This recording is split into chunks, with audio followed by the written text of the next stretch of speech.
How to download torrent files on PC. In this tutorial, I'll show you how to download a torrent file on your PC using a torrent client.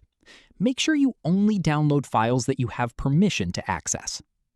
First, download and install a trusted torrent client on your PC. Once the installation is complete, open the torrent client. Next, find a legal torrent file or magnet link from a trusted source. Torrenting itself is simply a way of downloading and sharing files, but you should only download content that is legal to access. If you downloaded a torrent file, double-click it to open it with your torrent client. Alternatively, you can copy the magnet link and paste it into the torrent client. Choose the folder where you want to save the downloaded files, then start the download. You can monitor the progress directly in the torrent client. Wait until the download reaches 100%.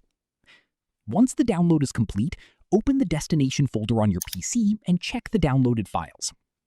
Also, before opening any downloaded files, make sure they come from a trusted and legal source and scan them with your security software if necessary.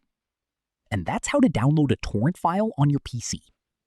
If you found this video helpful, please like, share, and subscribe for more useful PC tips and tutorials.